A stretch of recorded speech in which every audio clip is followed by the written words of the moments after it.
ಈ ದಿವಸ ಶ್ರೀ ವೀರಭದ್ರೇಶ್ವರ ಭದ್ರಕಾಳಮ್ಮ ಮತ್ತು ಬಸವೇಶ್ವರ ವಿಘ್ನೇಶ್ವರ ಜಾತ್ರಾ ಮಹೋತ್ಸವ ಅದ್ದೂರಿಯಾಗಿ 29ನೇ ವರ್ಷದ ನಡೆಯುತ್ತಿದೆ. ಇದಕ್ಕೆ ಕಾರಣ ಹಿಂದೆ ನಮ್ಮ ಅಧ್ಯಕ್ಷರುಗಳು ಶಿವರುದ್ರಪ್ಪನವರು, ಅವರು ಮುಗಿದ ತಕ್ಷಣ ಚನ್ನಬಸವೇಗೌಡರು, ಅವ್ರು ಮುಗಿದ ತಕ್ಷಣನೇ ನಮ್ಮ HR ಸಿದ್ದರಾಜಣ್ಣವರು ಮತ್ತು ನಮ್ಮ ಹುಲಿಗೌಡರು ಮತ್ತು ನಮ್ಮ ಶಿವಯ್ಯನವರು, ಎಲ್ಲ ಟ್ರಸ್ಟಿಗಳು, ದೊಡ್ಡ ಚೆನ್ನೇಗೌಡರು, ಎಲ್ಲ ಟ್ರಸ್ಟಿಗಳು ಅದ್ದೂರಿಯಾಗಿ, ನಮ್ಮ ನಾಗರಳ್ಳಿ ಸುರೇಶಣ್ಣನವರು, ಎಲ್ಲ ಟ್ರಸ್ಟಿಗಳು ಭಾಳ ಅದ್ದೂರಿಯಾಗಿ ಈ ಜಾತ್ರಾ ಮಹೋತ್ಸವವನ್ನು ಅದ್ದೂರಿಯಾಗಿ ನಡೆಸ್ಕೊಡ್ತಿದ್ದಾರೆ.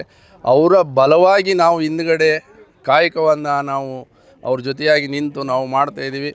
ನಮ್ಮ HR ಸಿದ್ದರಾಜಣ್ಣವರು ಹೆಚ್ಚು ಕಮ್ಮಿ ಅವರ ಸಹಪಾಠಿಗಳೆಲ್ಲ ಸೇರಿ ಇಲ್ಲಿ 1.5 ತಿಂಗಳಿಂದ ಹೆಚ್ಚು ಕಮ್ಮಿ ಕೆಲಸ ಕಾರ್ಯಗಳನ್ನು ನಡೆಸ್ಕೊಂಡು ಇಲ್ಲಿ ಸ್ವಚ್ಛತೆಯನ್ನು ಕಾಪಾಡಿಕೊಂಡು, ಮತ್ತು ನಮ್ಮ ಗಾಳಿಹಳ್ಳಿ, ಹಣ್ಣಿಂದಡಿಕೆ, ಹುಲ್ಲೇನಹಳ್ಳಿ ಸುತ್ತಮುತ್ತಲ ಗ್ರಾಮಸ್ಥರು, ಲೇಡಿ ಸ್ತ್ರೀ ಶಕ್ತಿ ಸಂಘದವರೆಲ್ಲ ಸೇರ್ಕೊಂಡು ಇಲ್ಲಿ ಜಾತ್ರಾ ಮಹೋತ್ಸವವನ್ನು ಭಾಳ ಚಿತ್ರಕಲೆಯಿಂದ ಅದ್ಧೂರಿಯಾಗಿ ನಡೆಸ್ಕೊಡ್ತಿದ್ದಾರೆ.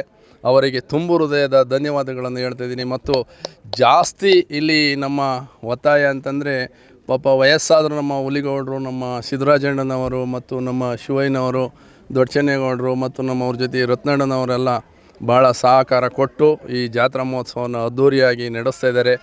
ಇನ್ನು ಮುಂದೆ ನಮ್ಮ ಸುತ್ತಮುತ್ತಲ ಗ್ರಾಮಸ್ಥರು, ನಮ್ಮ ಸ್ನೇಹಿತರು ಜಾಸ್ತಿ ನನ್ನ ಭಾವ ಅಂತಾರೆ, ಭಾವೆಲ್ಲ ಸೇರ್ಕೊಂಡು ಈ ಜಾತ್ರಾ ಮಹೋತ್ಸವವನ್ನು ಭಾಳ ಅದ್ಧೂರಿಯಾಗಿ ನಡೆಸ್ಕೊಡ್ಲಿ.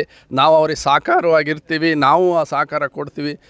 ಮುಂದಿನ ಈಗಿನ ಮಕ್ಕಳೇ ಮುಂದಿನ ಪ್ರಜೆಗಳು, ಅವರು ಸಹ ಮುಂದೆ ಬರಲಿ, ಅವ್ರಿಗೆ ಸಹಕಾರ ಕೊಡ್ತಾರೆ. ಸಿದ್ದರಾಜಣ್ಣ ಇರೋವರೆಗೂ ಭಗವಂತ ವೀರಭದ್ರೇಶ್ವರ ಭದ್ರಕಾಳಮ್ಮ ಸಿದ್ದರಾಜಣ್ಣನವರಿಗೆ ಮತ್ತು ನಮ್ಮ ಟ್ರಸ್ಟ್ನವರಿಗೆ ಆಯಸ್ಸು ಆರೋಗ್ಯ ಕೊಟ್ಟು ಕಾಪಾಡಲಿ ಅಂತ ಹೇಳ್ತಾ ಈ ಜಾತ್ರಾ ಮಹೋತ್ಸವವನ್ನು ಅದ್ಧೂರಿಯಾಗಿ ನಡೆಸ್ಕೊಡ್ತಾ ಇದ್ದಾರೆ. ಅವರಿಗೆ ತುಂಬು ಹೃದಯ ಧನ್ಯವಾದಗಳನ್ನು ಹೇಳುತ್ತಾ ನನ್ನ 2 ಮಾತನ್ನು ನಾನು ಮುಗಿಸ್ತಾ ಇದ್ದೀನಿ.